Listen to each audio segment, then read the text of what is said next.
Everyone, welcome to my channel easy maths वाला। My name is Himanshu Pandey and I am your mathematics mentor.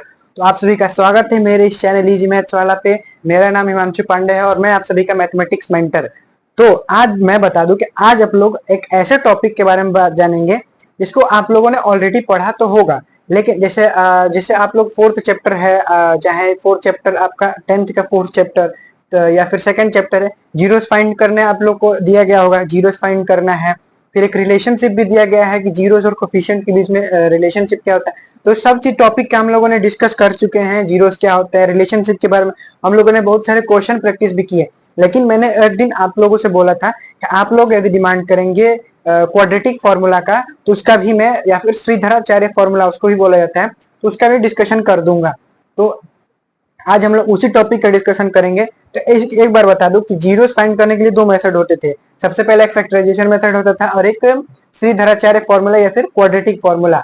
तो factorisation method से हम लोगों ने देख चुका है पहले वीडियो में, और जो बच गया था क्वाड्रेटिक फॉर्मूला, उसके माध्यम से हम लोग कैसे जीरोस फाइंड करेंगे इस वीडियो में देखेंगे। तो ध्यान से देखिएगा इस वीडियो को, एक एक पॉइंट अपने नोट्स में जो भी है लिखते जाइएगा, कुछ क्वेश्चन प्रैक्टिस कीजिएगा। मुझे बताने के बाद मैं क्वेश्चन सॉल्व करूंगा, यदि वो आता है तो आप साथ साथ सॉल्व भी कर लीजिए। इससे आप लोग का जो कॉन्फिडेंस होगा बूस्टअप होगा। तो क्वेश्चन प्रैक्टिस जरूर से जरूर कीजिएगा। Without question practice you can do any type of, you can solve any type of question in board examination. Okay, so let's start. तो सबसे पहले जैसा कि आप लोग पता होगा कि कोई भी क्वाड्रेटिक पॉलिनोमियल का फॉर्मेट क्या होता है। तो कोई भी quadratic polynomial ax square plus bx plus c के फॉर्म में होता है। एक्स स्क्वायर प्लस bx, ए यहाँ पे क्या है, coefficient of x square, b x का कोफिशिएंट है, c कांस्टेंट है। अब क्वाड्रेटिक फॉर्मूला क्या कहता है, क्वाड्रेटिक फॉर्मूला क्यों यूज किया जाता है, जीरोस फाइंड करने के लिए। अब जीरोस क्या होता है, जो इसमें वेरिएबल यूज हुआ है उसकी वैल्यू, उसकी ऐसी वैल्यू जो इस पूरे पॉलिनोमियल की वैल्यू को जीरो कर दे। वेरिएबल की ऐसी वैल्यू जो इस पूरे पॉलिनोमियल के वैल्यू को जीरो कर दे। तो यहाँ पे हम लोग क्या फाइंड करेंगे, क्वाड्रेटिक फॉर्मूला का यूज करके x की वैल्यू। तो यहाँ से x की वैल्यू फाइंड करने के लिए एक फॉर्मूला है, क्वाड्रेटिक फॉर्मूला क्या है, minus B plus minus under root में b square minus 4ac upon 2a। अब यहाँ पे ध्यान दीजिएगा, जो बी स्क्वायर माइनस 4ac है, इसको d बोला जाता है। d मीन्स की डिटर्मिनेंट। तो ये बहुत ही इजी सा फॉर्मूला है और इस फॉर्मूले का यूज करके आप कोई किसी भी प्रकार का क्वाड्रेटिक पॉलिनोमियल, कभी कभी क्या होता है ना, फैक्टराइजेशन मेथड से हम लोग ना कोई पॉलिनोमियल के जीरोस फाइंड नहीं कर पाते हैं। तो वैसे में इसका यूज बहुत आता है, क्योंकि इससे आसानी से, एक फॉर्मूला है, इससे आसानी से वैल्यू दी रहेगी, आसानी से आप लोग फाइंड कर पाएंगे। अब यहाँ से फॉर्मूला देख लीजिए, याद कर लीजिए, बहुत ही इजी फॉर्मूला है। इससे आप लोग किसी भी प्रकार के पॉलिनोमियल का जीरोस आसानी से फाइंड कर लेंगे। तो क्या है, x is equal to minus B plus minus under root में b square minus 4ac upon 2a। अब मैं इस फॉर्मूले पर कुछ एग्जांपल सॉल्व करके दिखाता हूं, जिससे आप लोग को इसमें क्लैरिटी आ जाए इस टॉपिक पर। तो एग्जांपल मैंने जैसे लिया, x square minus x minus 2, ये कोई पॉलिनोमियल है, इसका जीरोस फाइंड करना है इस फॉर्मूले से। तो जीरोस फाइंड करने के लिए सबसे पहले फॉर्मूला लिख लीजिए, minus B plus minus under root, directly मैं इसको डी लिख देता हूँ, क्योंकि B square minus 4ac D बोला जाता है। अब यहाँ से सबसे पहले d की वैल्यू फाइंड कर लीजिए। d क्या होता है, B square minus 4ac। b क्या है यहाँ पे देखिए, b माइनस उसमें साथ में लगा, तो माइनस 1 यहाँ पे b की, minus 1 square minus 4 into a की वैल्यू 1, c की वैल्यू माइनस 2। तो यहाँ सॉल्व करते हैं तो ये हो जाएगा 1 माइनस 4 2 जा 8 प्लस 8 हो जाएगा। तो यहाँ पे इसके d की वैल्यू 9 आ गई।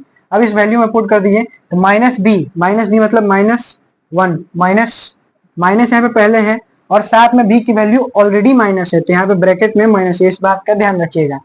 प्लस माइनस अंडर रूट में आप इसको 9 रख दीजिए।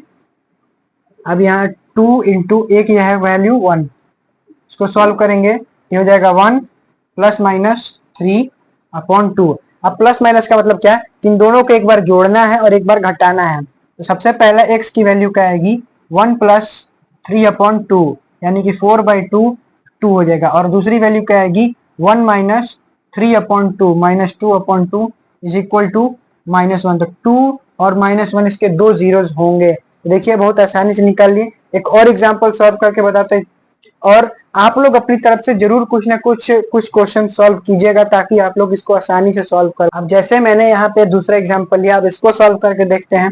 तो यहाँ पे सबसे पहले डी की वैल्यू निकाल लीजिए। डी क्या है, B square minus 4ac। B की वैल्यू -8 का स्क्वायर -4 इंटू ए का वैल्यू 1, सी की वैल्यू 5। यहाँ पे हो जाएगा 64 माइनस 20, इसकी वैल्यू क्या आ जाएगी 44। 64 माइनस 20 44। अब यहाँ से x की वैल्यू क्या क्या आएगी, तो minus B plus minus under root D upon में 2a माइनस बी। अब यहाँ पे पहले ही माइनस है और साथ में -8 है, तो हो जाएगा plus minus under root 44 2a। 2 into 1 कर देते हैं, हो जाएगा 2 डायरेक्टली लिखती है। अब minus minus plus 8 plus minus. अब इसको सॉल्व करते हैं तो 2√11 आएगा। 2 under into square root of 11 upon 2। यहाँ से x की 2 वैल्यू निकल के आएगी। अब यहाँ पे देखिए 2√11 और 8 को ऐड नहीं कर पाएंगे, तो डायरेक्टली इसी को लिख देंगे, एक बार प्लस लगाकर और एक बार माइनस लगा दें। तो एक बार एक इसका एक जीरो क्या होगा, 8 प्लस 2√11 अपॉन 2, और एक x की वैल्यू होगी 8 माइनस 2√11 अपॉन 2। तो यहाँ से x की 2 वैल्यूज आ गई, मतलब कि पॉलिनोमियल के 2 जीरोस आ गए हैं। तो मैं उम्मीद करता हूं कि आपको मैंने जो समझाया बहुत अच्छे समझ में आ गया होगा, कोई डाउट नहीं होगा। और डाउट रह जाता है तो कमेंट सेक्शन में जरूर लिखिए, मैं उसका सॉल्व कर दूंगा।